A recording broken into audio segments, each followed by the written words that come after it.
baay'een keessan kompiitara yookaan laaptooppii yeroo bituuf jettan baay'ee konfiuzii taatu. Akkasumas immoo namoonni tokko dhufanii laaptooppii kamtu gaariidha kompiitara kam yoon bitee na fayyada jedhanillee namoonni na gaafatan. Yeroo namoonni na gaafatan gaa deebiin kun jalqabaa gaaffiidha. Maaliif barbaadde baajeta kee immoo hammamii isa jedhudha. Egaa gaaffii kanas kanan gaafadhuu fi dhuguma gaafa laaptooppii bituuf jennu baajeta keenyaa fi yookiis qarshii baasuuf karoorfannee fi akkaataa fayyadama keenyaa irratti hundaa'uudha. Fakkeenyaaf namni ofiisii keessa hojjetu yookiin kaajuwaalii fiilmii irra ilaaluuf manatti fiisii barbaaduu fi namni hojii ittiin hojjetu namni ediitii ittiin godhu namni diizaayinii ittiin godhu laaptooppii inni barbaadu gosa garaagaraa waan ta'eef jechuudha. Egaa viidiyoo irraatiin waan hundumaa diiteelii seennee spesifikeeshinii laaptooppii hundumaa wal bira qabuudhaan kamtu barataaf gaariidha, kamtu immoo noormaalii mana keessatti fayyadamuuf gaariidha, kamtu immoo dizaayinerii yookiis barattoota teekinooloojiitiif fayyada kan jedhu walii wajjin kan ilaallu ta'a. Yoo marumaatti na ilaaltan immoo spesifikaalii biraandii yookiis taayipii kompiitaraa kan bituu akka qabdanii fi kan immoo bituu akka hin qabne spesifikaalii adda baasee waan isinitti immoo hamma dhumaatti viidiyoo kan ilaaluu akka hin dagannee amma kallattiimaan gara viidiyootti dabarra. Welcome back guys, video haadha dhaabatti deebine irraa warreen chaanaalii kanaaf haraatan chaanaalii kana irratti waa'ee teekinooloojii self development akkasuma immoo gara fuulduraatti waa'ee cyber security detailii haasa'uu waan dandeenyuuf subscribe gochuun maal ta'uu hin dagatina. Akkasuma illee telegram community waan qabnuuf isa join gochuudhaan wantoonni walii wajjin connect ta'uu dandeenya. Amma kallattiimaan gara viidiyootti dabarra. So egaa jalqaba as general specific waan muraasan isinitti himaa. Namni kamuu laaptooppii bituuf gaafa deemu wantoota ilaaluu qabu as general isinitti himaa. Kan detailii gallee immoo seektaraan ilaallaa jechuudha. Inni jalqaba cheekii gochuu qabnu brainii kompiitara sanaa kan ta'e central processing unit dha. Egaa CPU isa kamtu gaariidha isa jedhu classificationii gara fuulduraatti adeemu keessatti ilaaluu dandeenya. Garuu as general kan isin ilaaluu qabdan keessaa inni ijoon CPU jechuudha.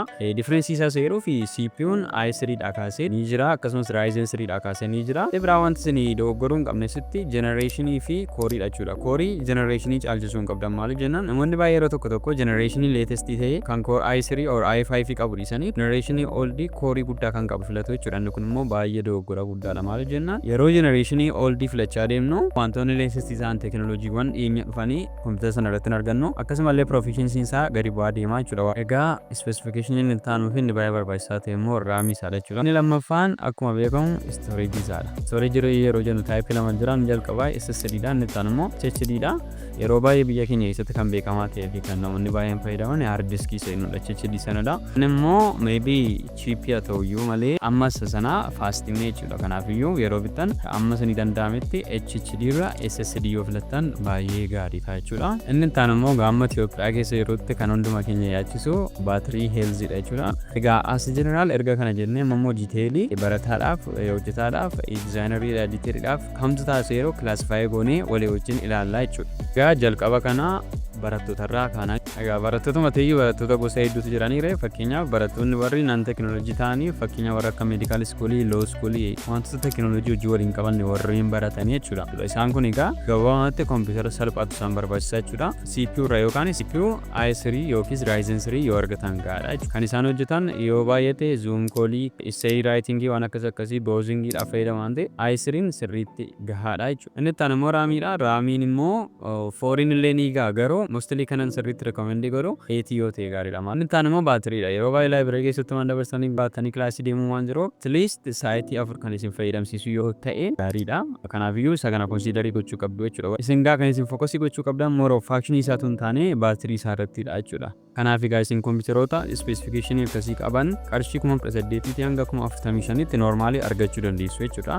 Amma kallattiimaan gara barattoota warra waan teekinooloojii wal qabatu baratan akkasumas immoo barattoota warra tektii baratanitti dabarra jechuudha. Egaa isaan kun slightly warra ammaa caalaa high processing computerii barbaadu. Maaliif jennaan warri teekinooloojii maybe koodiing irratti hojjechuu danda'u, maybe warri cyber security irra jiran virtual machine garaagaraa raanii gochuun jira. Akkasumallee warri architecture baratan immoo 3D rendering adda addaa hojjechuu danda'u waan ta'eef 3D modelii AutoCAD fi waan gurguddaa akkasii fayyadamu waan ta'eef amma ta'e high processing computerii isaan barbaada jechuudha.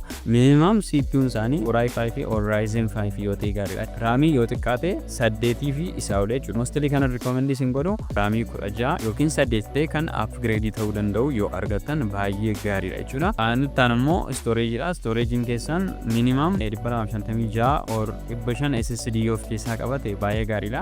Yookiin immoo lamaan isaa wal faana yoo qabaatanis gaariidha. Fakkeenyaaf hard diskii GB guddaa isaa wayi teeraabaaytii faa ta'uu danda'a. Isa argattanii SSD immoo muraasa fayyadamuu dandeessu jechuudha. Kan biraan immoo baatirii keessan jechuudha. Baatiriin keessan isinis akkuma warra duraas sa'aatii 4 yoo ta'e gaariidha. Garuu immoo most of the time plug plugin gootanii fayyadamuu dandeessu waan ta'eef batterii isaa more of action isaa irratti si gootanii baay'ee tokko gaarii ta'a jechuudha. Inni biraan immoo poortiidha. Poortiin immoo dirqama HDMI faa yoo qabaate gaariidha. Maaliif monitarii garaagaraa irratti taabii garaagaraa bantanii fayyadamuun keessan waan hin oolleef yeroo akkasiin gargaaruuf HDMI poortii yoo qabaate gaariidha. Dabalataan kan isin barbaachisu CPU cinaatti GPU dha jechuudha. Maaliif processing garaagaraa gootu waan ta'eef minimum GPU isin barbaaddanii irratti waan isinitti immoo hammaatti ilaaluun akka hin daganne egaa isin qarshii isin ittiin argachuu dandeessanii 70,000 isaa waliin koompitara gaarii argachuu dandeessu jechuudha. Egaa ammoo warreen laaptooppii manatti fayyadamuu fi akkasumallee ofiisii keessatti wantoota salphaa fayyadamuu barbaadaniif waan muraasa isiniif himachuudha. Isin CPU'n keessan i3 yoo ta'e akkuma kan warra jalqabaa rakkoo hin qabu. Storage keessanii yoo guddate gaariidha. Maaliif dookimentii isin baattan baay'achuu waan danda'uuf yoo guddate gaariidha. Akkasuma isinillee hojii koompitara keessanii irra more of baatirii isaa irratti yoo fokkasii gootan baay'ee gaarii ta'a jechuudha. 18,000 hanga 45,000 gidduutti kana argattanii bitachuu dandeessu jechuudha.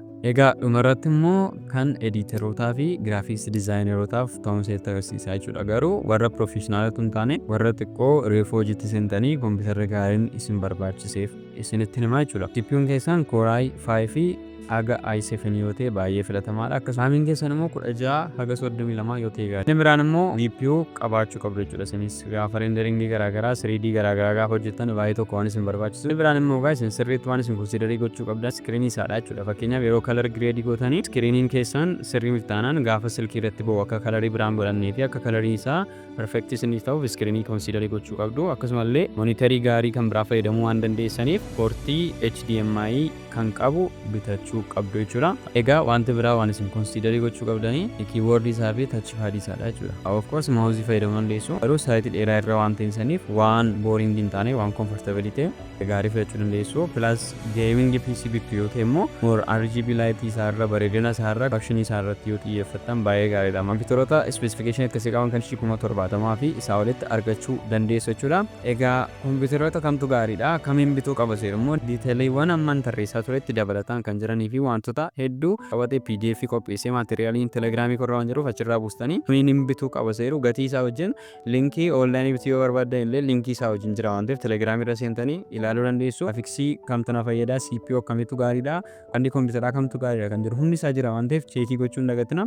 Amma yeroo kanaatti waan daawwattaniif galatoomaa isiniin jecha algooriizimii YouTube viidiyoo kana puush godhe nama baay'ee biraan ga'e akka namoota baay'ee dabalannuuf maqaa keessaniif eessa akka jiraattan koomentii irratti na barreessuun chaanalii kana subscribe gochuu akka hin daganne. Diiteeliiwwan hedduu immoo kanarraa darbee moo riisarchii gochuun barbaade jettan immoo chaatbootii garaagaraa fayyadamuu dandeessu. Chaatbootii isa kamtu gaarii isa kaman fayyadama isa jedhuuf immoo viidiyoos bukkee jiru irratti AI'wwan 4 beestii ta'anii fi riisarchii hojjechuuf kan isin fayyadillee viidiyoon irratti hojjedhe waan jiruuf gara sana deemtanii ilaaluu dandeessu. Achitti walaa agarra.